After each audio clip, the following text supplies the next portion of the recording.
Hey there everyone, so today I'm going to be sharing a video with you, a illustration I did of this lovely lady you see on the screen. Her Instagram handle I think is a lovely blooming flower. So she's someone I found off of TikTok that was part of a Discord group I joined, and she does all these interesting cosplays. And I just felt so inspired by this picture she shared, and I asked if I could illustrate her, and I had her permission. So I wanted to create something like a bookmark sort of sized illustration of her, and so that's what I'm gonna do. So I've just brought in the reference picture and I've lowered the opacity, and I'm now using the blob tool brush in Illustrator to do the line work. And you'll also see our work in green. That's so that I can quite clearly see where I've drawn against a photo. So you can see I'm kind of doing like a tracing vibe, but I'm also just taking some artistic license here, so it's not like an exact trace or anything. I know there's quite a lot of controversial opinions in the creative community, like whether tracing is okay or not. But I think either way, you've got to have the basic artistic fundamentals down before you do it. You can see I'm moving quite quickly, and it's not an exact thing. I took my inspiration for drawing hair from like the Art Nouveau style. I think in all of my illustrations I kind of try to bring that style through.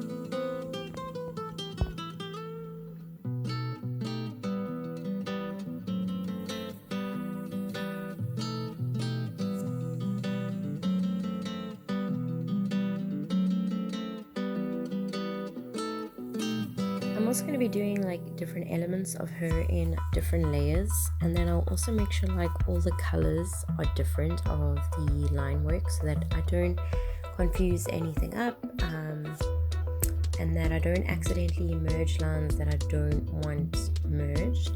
So right now this will be a hair layer, and if you're struggling to find your layers menu or panel, I actually had to go open mine up at the beginning of this video. I don't know if you would have noticed or not, but if you can't find your layers panel, you'll be able to find it under Windows.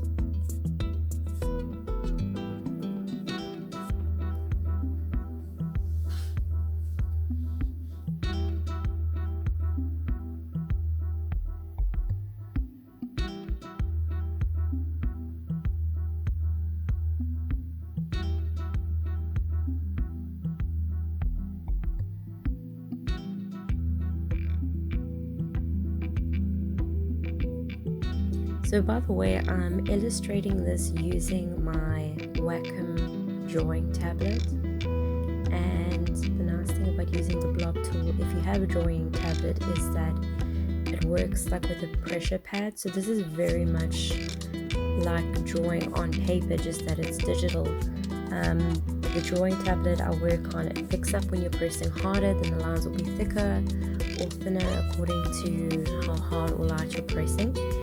And you'll see sometimes the motions I'm making is very sketch-like.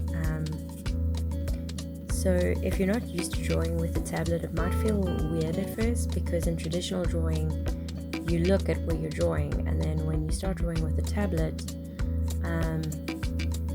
you're looking at your computer screen and not necessarily where your hand is working.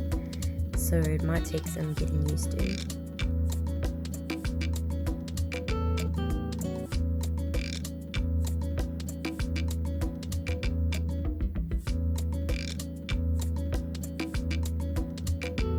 You'll see I'm just neatening up there, and I've now locked the hair layer so that I don't accidentally draw over it or put something in the wrong layer. And I'm now creating a new layer for her face, and you'll see I've selected an orange outline. And right now, while I'm building everything up, it doesn't really matter if things are like overlapping. You'll see I'll go in later and I'll neaten that all up.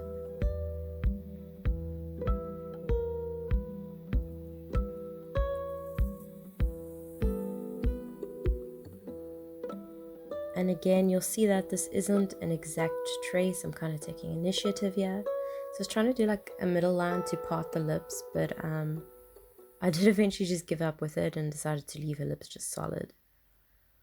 And moving on to the nose. I struggled with drawing noses for the longest time. I still do struggle with a bit. And I think this method of drawing really helped me get better with that, because you're not forced to draw it how it is and not how you sort of imagine it is.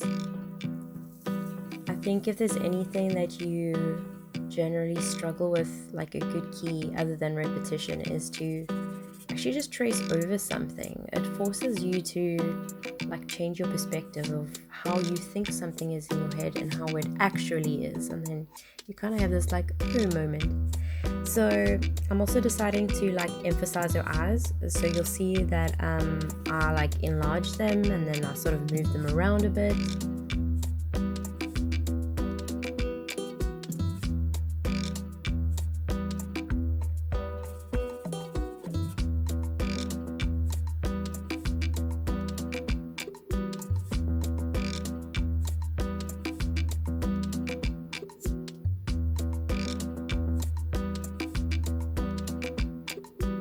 So like for example, you can't actually see her collarbone in this picture, but I know I want them to be there.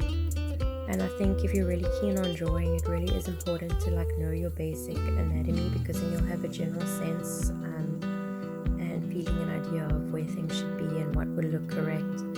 And from there you can start taking more artistic license. Also really loved this top that she was wearing, but from the picture I didn't realize it was a top. I actually thought it was a dress, because you'll see it's kind of like cropped off halfway. And when I did show her the picture, the final result, I just said to her, you know, I didn't know what the bottom of your dress looked like, so I had to just take some creative license there. And she sent me a photo afterwards of the full outfit, and I realized it was actually just a really cool top with like, and she was wearing like these like black pants, which also looked really awesome, but like I had no idea from looking at the picture. Like I really thought it was a dress.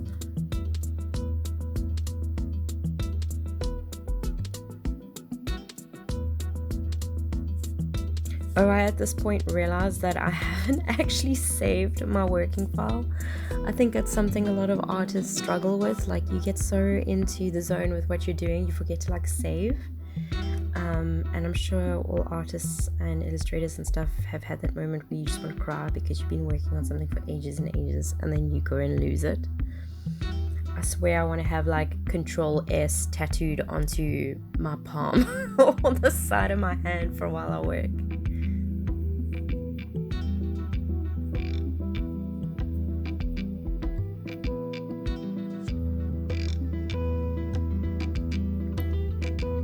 So with her hands, you'll see that I'm keeping sort of the gesture of her hands, but I decided to give her longer nails for more of an effect.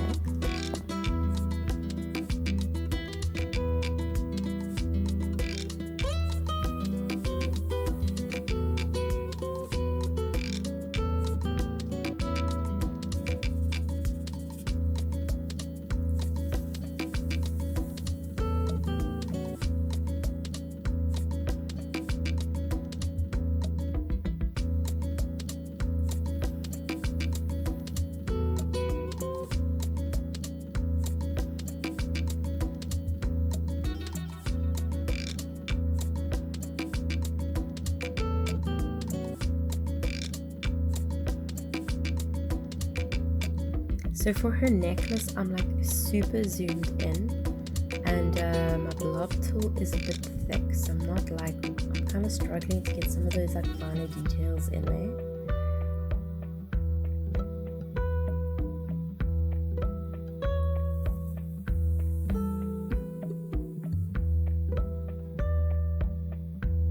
So instead of illustrating sort of each little sort of diamond shape that's in the necklace, I decided just to do a few shapes, and that when I put in my color and shading, I'll then emphasize the shapes more.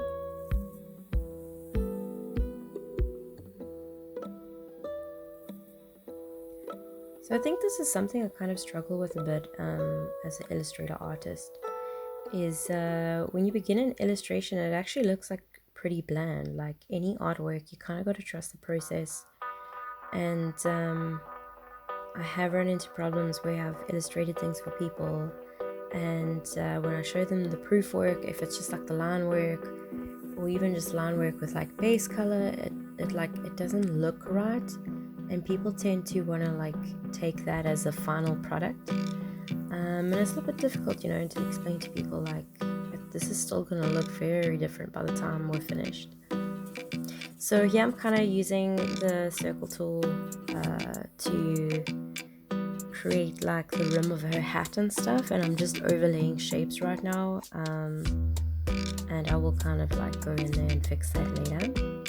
So I'm just adding some hair at the top of her forehead because it's cut off in the picture.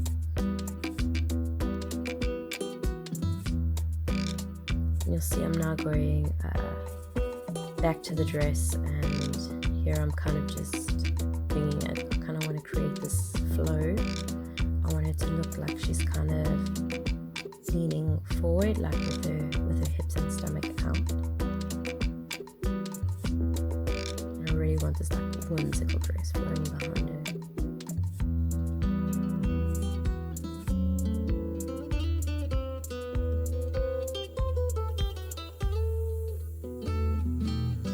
And you'll see it's taken me a few takes because I don't have an exact reference in front of me. I'm kind of just feeling it out as I go.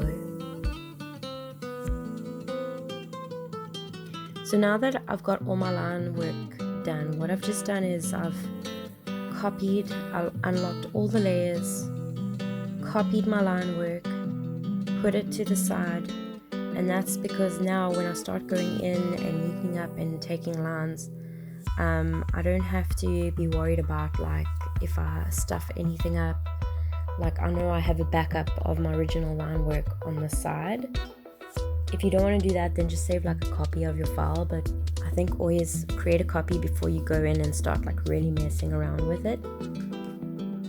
So I was kind of struggling with that outer brim of her hat, so I just took it out and I was like, I'll come back to that. And you'll see I'm just taking lines and stuff out. If you're curious how I'm doing this, I'm using the shape building tool. So essentially you select all the lines that are intersecting, and then you'll go select the shape building tool, and then I do believe you use, oh guys, I might be lying now. You know, things just become so automatic to you that you don't think about it when you do it, now that I'm trying to explain it. Okay, I'll put it in writing. You use Alt. Yeah, you hold Alt down and then you kind of use your cursor to click on it, and you can like minus lines away. But for some of the finer lines, you can see I've done away with that anyways, and I'm just going in with an eraser.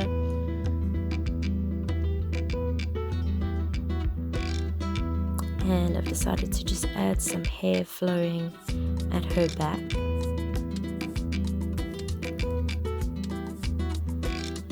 I don't know how long her hair actually is in real life, so again, this is just artistic license I'm using here. So she essentially is my muse for this piece. Like I was inspired by her outfit and her look, but I'm not necessarily trying to make this look exactly like her. Like I'm using her as the inspiration for this piece.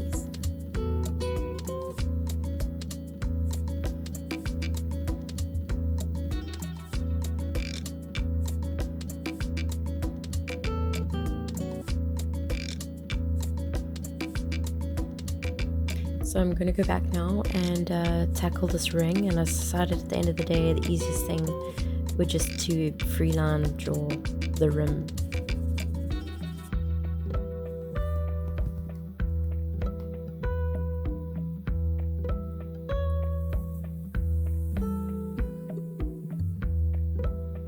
And you'll see me occasionally going back like to the photo. I'll like see how it looks with the photo behind it compared to just the line work on its own. So now that I'm happy with all my line work, I'm gonna go give everything colors. So this illustration isn't going to have like black outlines. I want all the line work to be the color of what I'm actually planning on making it. So now you have to think ahead, and you've got to know, okay, I want the hair to be this color and the dress this color and blah blah blah blah. So I want to keep her pink hair, but I'm going to try and make the outline color a darker pink of what I actually intend the solid color to be. And I'm going for like a sort of dirty blue dress, and I'm just testing out some skin colors. So you can actually find these color palettes under your swatches. There's like those little library book icons in the bottom corner there. I'm clicking on it now, and yeah, there's a whole range of things you can select, like metal and skin tones, and I find that it just makes life a bit easier. Like, you don't really have to overthink it too much.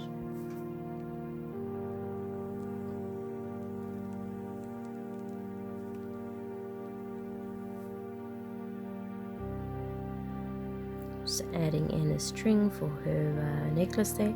She was wearing a chain, but I was like, okay, it's gonna be too much missions for me to illustrate a chain. Like, a string will be fine.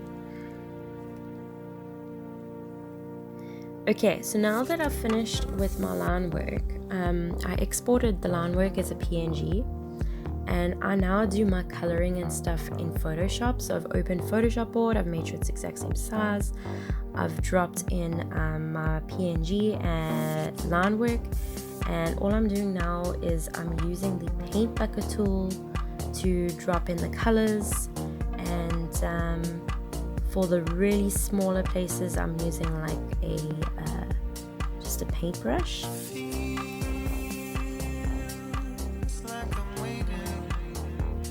Because when you use your paint bucket tool, it kind of has like a tolerance that you can set. So I find like there's always a few little pixels in like some tight corners it doesn't quite get.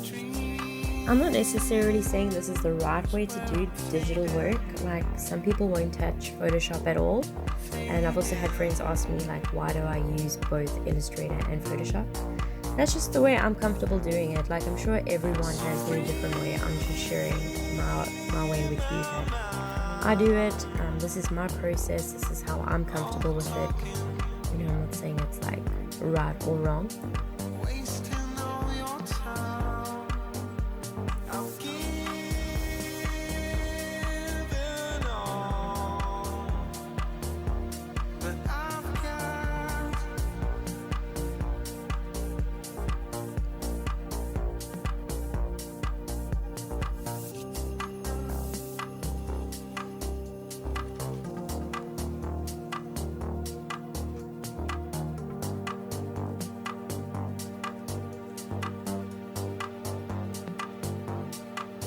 So you'll see like this necklace is pretty fun, and it was too fun to go in with the paint bucket tool, so I'm just using a paintbrush.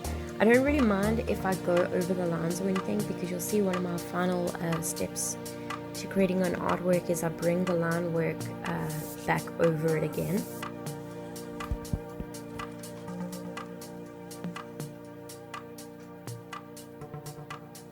So I just gave her eyes, the white part of the eyes, color. I don't like leaving the white part of the eyes like actually white, because I mean, if you look at photos or anything, you know, your eyes aren't actually white. They'll at most be like a light fleshy color or something. I'm just dropping in some that color there. I kind of think like I'm picturing starry night sky behind her, like she's witchy. I want that like night vibe behind her.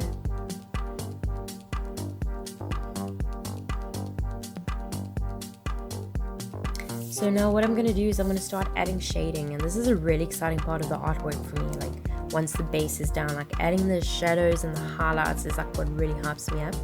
So what I've done is I've used my magic wand tool to select just her face area, and that means I can now take the brush like I am now, and I can go over it and do my shading, and it's only going to affect the area that I've selected with my magic wand tool. So I can go over like this, like go crazy without worrying about the shading going onto her hair or to her hat or in her eyes. You'll see now I'm selecting underneath her chin. So for the magic wand tool to work, like, it obviously has to be within a closed off area.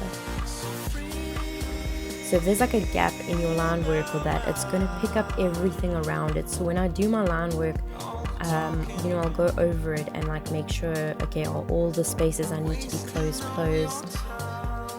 And you'll see now I'm just taking a brush, and under mode I have soft light, and I'm just using white. So the cool thing is, like, I don't have to pick a specific flesh color.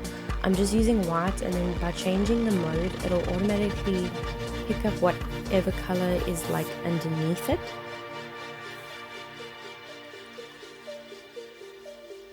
And you'll see I'll fiddle around, I'll undo it and redo it again.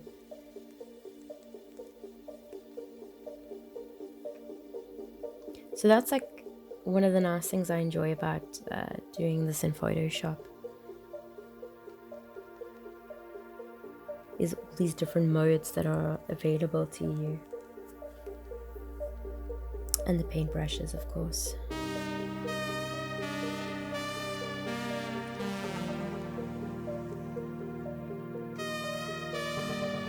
So you'll see once I've applied a gradient to her face, like my magic wand tool isn't picking up her entire face, but it's picking up enough because I just want to add a highlight onto the edge of her face.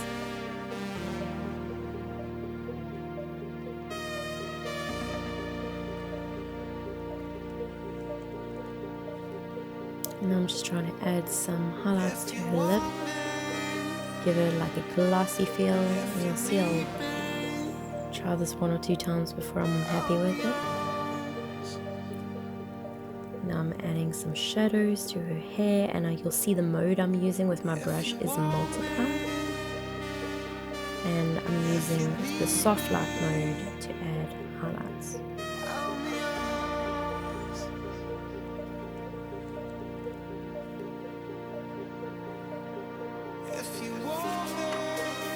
So you have to kind of go in picking a direction of where your shadows and highlights are going to be. So I'm adding my highlights as though it is coming from the left, so it would be her right.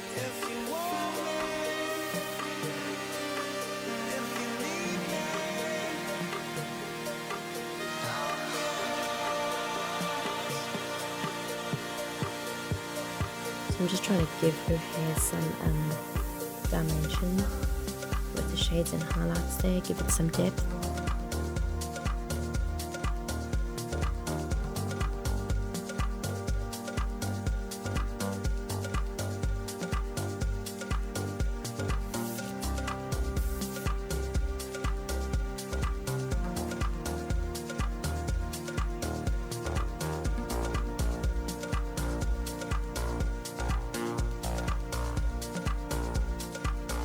You can see how I'm using the combination of using my magic wand tool and my brushes to add highlights and shading.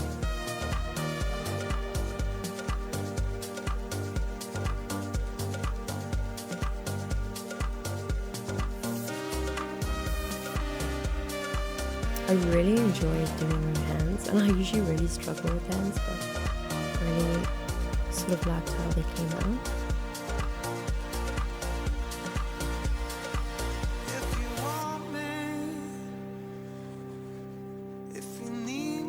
We're just adding some highlights and shadows to her dress here.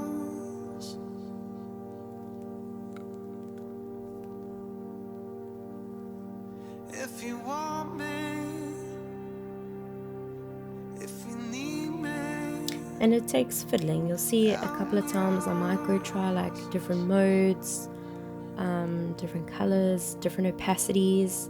These are all things I fiddle with while I'm doing these things.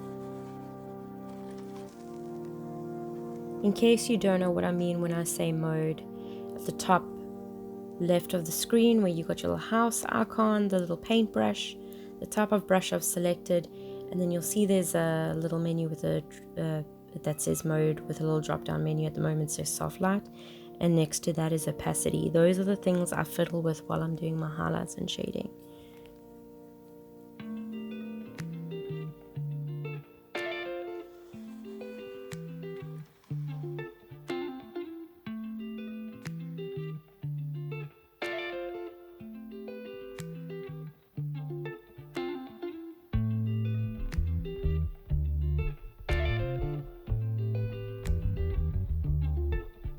I can't emphasize enough how much I love using my drawing tablet to do this.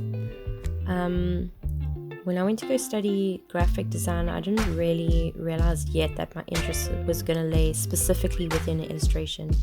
You know, graphic design is such an umbrella term. There's so many like different creative paths you can take from there.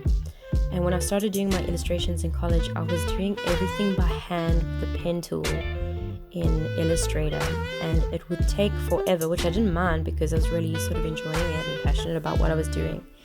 And I was debating, like, do I need to get my drawing tablet? Like, is it something I need? And the answer is no. But now that I have it, and I don't think I could go back to doing these illustrations with a mouse and a pen tool like I am now. I'm selecting an area to do some shading.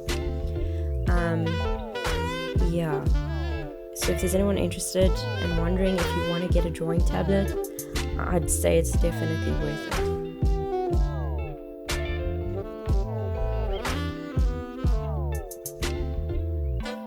So there I've used my highlights and shadows to try give the necklace and those shapes a bit more dimension.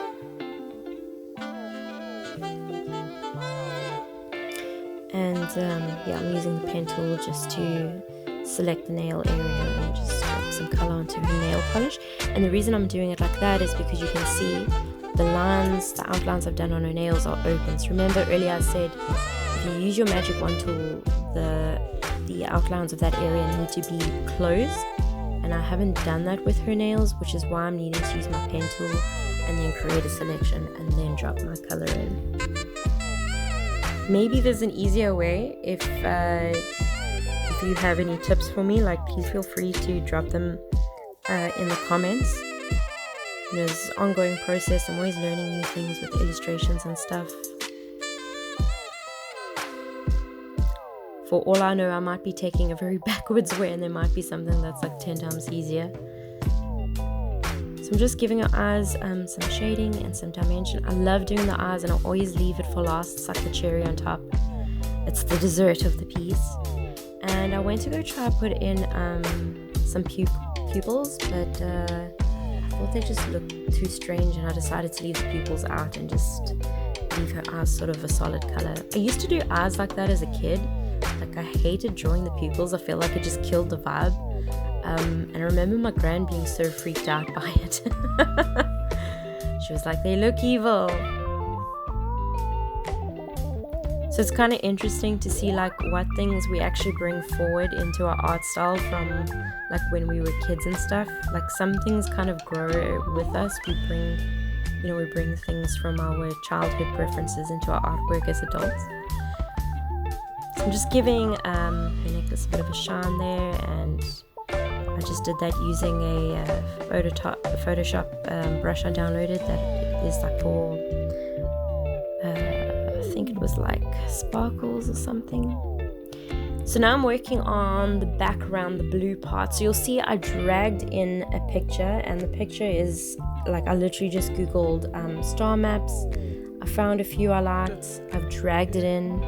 I gave it a overlay so that it picks up the background color, but you'll see it's also creating an effect over her. So I'm just using my eraser tool to kind of erase the picture over the parts that I don't want, like over her and her hair and everything.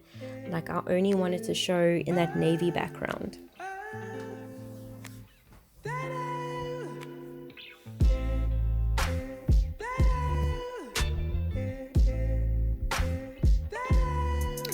And then I want to give it like a textured finish. So I'm just dragging in like a couple of different things I downloaded. So I've literally just downloaded these, and I've searched for like watercolor backgrounds, watercolor textures. And you just drag it in, and you'll see I'm just fiddling on the side there above my layers with darken, multiply, color burn. Just like try everything out and see what works for you. So I've settled for color burn, but then I'm turning the opacity down a bit so it's not like as hectic. So these are easy ways to just give your illustration some more character. A little hack for you, if you will.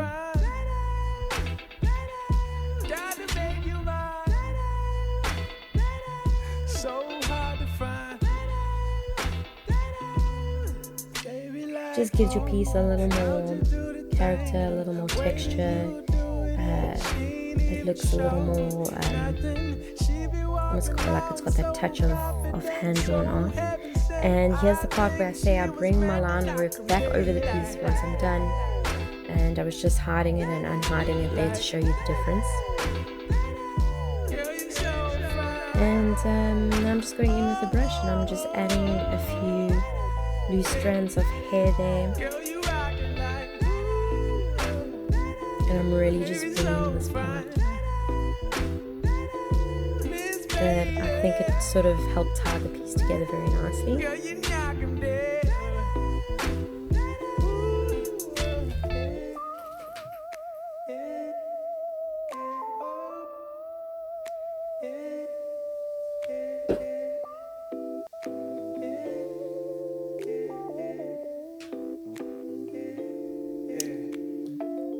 And this piece is basically now done. Like I said, I designed this to be a bookmark, which is why I've made it very long. But yeah, I could apply it to some other things. If you guys have any suggestions, like what this illustration would be cool for, like please let me know and I'll see if I can do something with it along those lines. I'm just exporting it, sticking my logo on there, Blue Bunny Muse guys. And I hope you enjoyed watching this process with me. And there's the original photo for reference and the end illustration.